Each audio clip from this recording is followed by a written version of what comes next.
اعوذ باللہ من الشیطان الرجیم بسم اللہ الرحمن الرحیم والعادیات ضبحا۔ عین کے اوپر کھڑی زبر، یا کے اوپر کھڑی زبر اور حا کے بعد الف مدہ ہونے کی وجہ سے ان تینوں کو لمبا کیا جائے گا۔ ضاد کی آواز موٹی آئے گی اور با پہ قلقلہ ہوگا۔ فالموریات قدحا۔ میم کے بعد واو مدہ، یا کے اوپر کھڑی زبر اور حا کے بعد الف مدہ ہونے کی وجہ سے ان تینوں کو لمبا کیا جائے گا۔ قوف کی آواز موٹی پڑی جائے گی اور دال پہ قلقلہ ہوگا۔ فالمغیرات صبحا۔ غین کے بعد یا مدہ، را کے اوپر کھڑی زبر اور حا کے بعد الف مدہ ہونے کی وجہ سے ان کو لمبا کیا جائے گا۔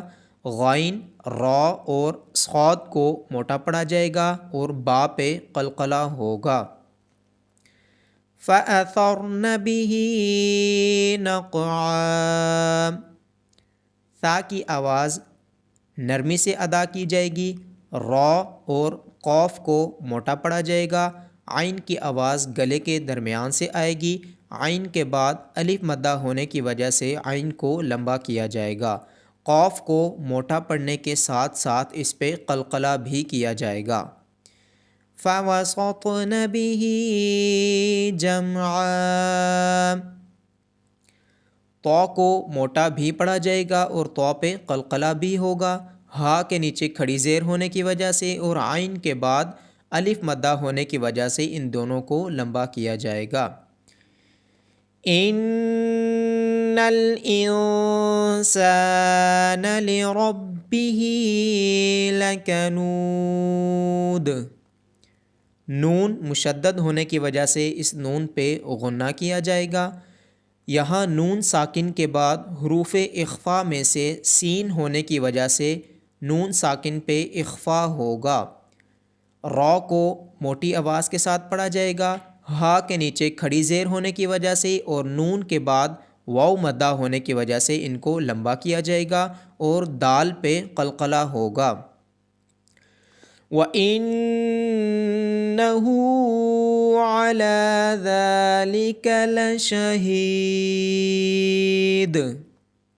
نون مشدد ہونے کی وجہ سے اس پہ غنہ ہوگا۔ ہا کے اوپر الٹی پیش، لام کے اوپر کھڑی زبر، ذال کے اوپر کھڑی زبر، ہا کے بعد یا مدہ ہونے کی وجہ سے ان تمام کو لمبا کیا جائے گا۔ عین کی آواز گلے کے درمیان سے آئے گی، ہا کی آواز گلے کے نیچے والے حصے سے آئے گی، ذال کو نرمی کے ساتھ پڑھا جائے گا اور دال پہ قلقلہ ہوگا۔ وَإِنَّهُ لِحُبِّ الْخَيْرِ لَشَدِيدٌ۔ نون مشدد ہونے کی وجہ سے اس پہ غنہ ہوگا۔ ہا کے اوپر الٹی پیش ہونے کی وجہ سے ہا کو لمبا کیا جائے گا اور ہا کی آواز گلے کے نیچے والے حصے سے آئے گی۔ حا کی آواز گلے کے درمیان والے حصے سے آئے گی۔ خو کو موٹا پڑا جائے گا۔ دال کے بعد یا مدہ ہونے کی وجہ سے دال کو لمبا کیا جائے گا اور اس دال پہ قلقلہ ہوگا۔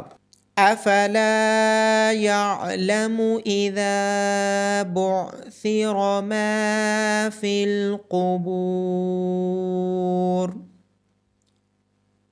لام کے بعد الف مدہ ہونے کی وجہ سے، ذال کے بعد الف مدہ ہونے کی وجہ سے، میم کے بعد الف مدہ ہونے کی وجہ سے اور با کے بعد واو مدہ ہونے کی وجہ سے ان تمام کو لمبا کیا جائے گا۔ ذال کو نرمی کے ساتھ پڑھا جائے گا، ثا کو بھی نرمی کے ساتھ پڑھا جائے گا۔ را اور قوف کی آواز موٹی ہوگی اور اس را کو بھی موٹی آواز کے ساتھ پڑھا جائے گا۔ وَحُصِّلَ مَا فِي الصُّدُورِ۔ صاد، یہ والا صاد اور اس را کو موٹی آواز کے ساتھ پڑھا جائے گا۔ میم کے بعد الف مدہ اور دال کے بعد واو مدہ ہونے کی وجہ سے ان کو لمبا کیا جائے گا۔ ان ربهم بهم يومئذ لخبیر۔ نون مشدد ہونے کی وجہ سے نون پہ غنہ کیا جائے گا۔ میم ساکن کے بعد حرف با ہے تو یہاں پہ اخفاء شفوی ہوگا۔ ذال کو نرمی کے ساتھ پڑھا جائے گا، خو کو موٹی آواز کے ساتھ پڑھا جائے گا، اور با کے بعد یا مدہ ہونے کی وجہ سے با کو لمبا کیا جائے گا۔ بسم اللہ الرحمن الرحیم۔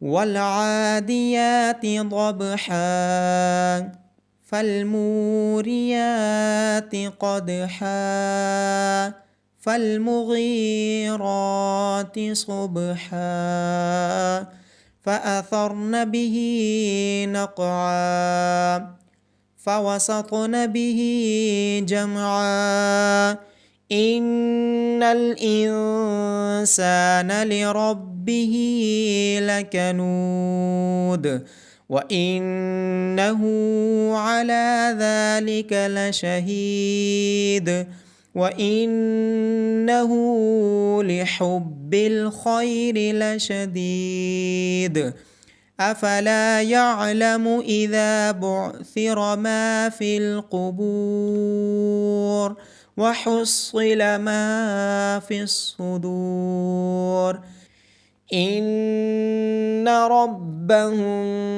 بهم يومئذ لخبير۔ صدق الله العظيم۔